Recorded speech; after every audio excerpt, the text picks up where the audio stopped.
All right, we are at the Supreme Court. We're steps away from the Supreme Court here. Beautiful, allergy-ridden, early spring day in Washington, D.C., talking with our good friend Bob Weiner. We can see the Supreme Court from our house. Yes, we can. It's actually really cool. This is a great gig. It's better than being in the basement of the hotel, like we were last time. I've talked to Bob many times. He is a national Democratic strategist, national columnist for major papers, former Clinton White House senior aide. So many things I can't even go on. Bob, welcome back to the show. Don't bother. Hi. Okay. It's great to be with you, Mike. And awesome. You have a great show, and I always love doing it because you actually bring out the best facts and passion combined, and so I enjoy it. Well, thank you very much. Really appreciate that, Bob.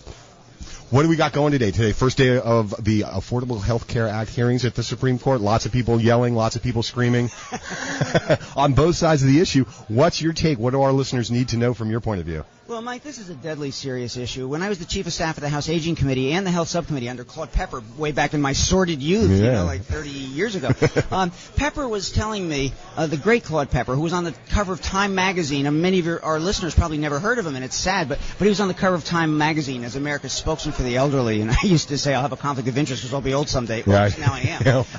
But he used to say that Harry Truman was fighting for health care. And then in my lifetime, I was Ted Kennedy's Western Mass Youth Coordinator, and he fought for national health insurance. Ted Kennedy did.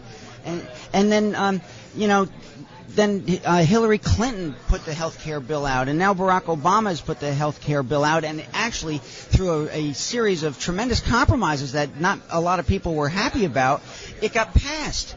It got passed with 160 amendments that gave tax breaks to businesses. It got passed as a through the private sector, through insurance companies bill instead of what Hillary's bill was, which was essentially single payer or an extension of Medicare. Right. So it was a compromise so that you could bring in the children's care through age 26, cheaper and free drugs for 45 million seniors, cover pre-existing conditions, no lifetime caps, no being thrown off if sick, free prevention, including mammograms and colonoscopies, overseeing the insurance company's premiums, which doubled every 10 years, and assuring that 85% of the premiums go to actual benefits for people.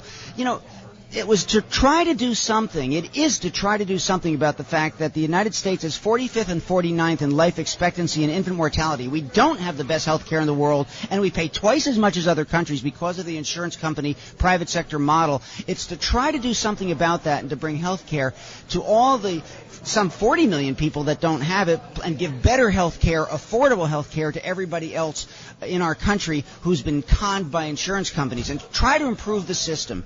Now, they want to pull it back. The Republicans have made it a political issue. They call it Obamacare, so now we're finally absorbing it and calling it Obamacare. Why not? It's shorter. Congressman Conyers, the Congressional Black Caucus, have been saying it's Obamacare for some time and take pride in it.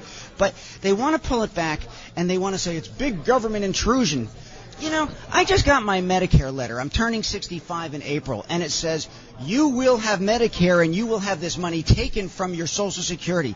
What's that if not a mandate? Right. What's that? And by the way, on the mandate, what about the fact that this transvaginal ultrasound in Rick Perry's Texas and Bob McDonald's Virginia and other states where they mandate this probe or similar into women's bodies, and then Doonesbury did the final indignity, he called it, here's your bill. Right. What's that if not a mandate? Absolutely. So I guess it's a mandate only if it's for something that you don't want because it's somebody else's politics. Right. I guess that's what makes it a mandate. I hope to God that the court sees through that. I hope to God that we're not left with a bunch of rich guys in robes with federal health insurance themselves who have no clue about poor and average people who need and many wouldn't have adequate health insurance without this bill. It took generations for Congress to pass this legislation, and it has the right to work its way through and help people the way that it was intended. Absolutely dead on. I think we need to also point out that I think someone recently got a heart transplant, probably on our dime. Just the other day it was announced, didn't Cheney get a heart transplant? And I'm sure that the taxpayers, as a former vice president, we were paying for his. The problem with Cheney's heart transplant and all the other procedures, they every time forget to connect the heart to his brain. And so he comes out with torture. That's right. Or they keep using a jackal as a donor. That's the other thing. What do you think? I mean, looking forward, we've got, 3 days of hearings in the court? Well, they have 3 days, 6 hours. It's absolutely unprecedented. Yeah. people have said maybe the court will rule that it's premature and that the tax doesn't apply, and so they'll throw the whole thing out. They wouldn't have scheduled 3 days of hearings, unprecedented 3 days of hearings, if they were going to throw the thing out and say premature and wait till the bill finally kicks in with all the provisions. Right. They wouldn't have. I think that's a nonsense argument, to be honest. They just wouldn't have scheduled it if they weren't intending to rule on it. So we're stuck with the fact that they're going to rule. Now, are they going to rule on the basis of their... I hosted a forum at the National Press Club on the constitutionality of the health care bill, and I had to be disgustingly nonpartisan and non-biased in my emceeing it, and I was. I'm sure you But were. I had Ken Cuccinelli, the Attorney General of Virginia, and Martha Coakley, the Attorney General of Massachusetts. It was a battle of titans, loggerheads, in terms of all the arguments. It was a mock-up, and C-SPAN has run it 5 times. I'm very happy about the way that forum went.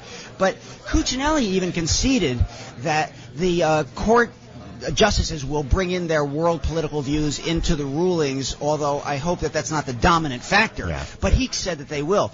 Coakley made the point that how can you say this isn't interstate commerce and it's not commerce when 99% of Americans are born in a hospital? Right. And most of us die and have health care toward the end through the health care system, if not in between.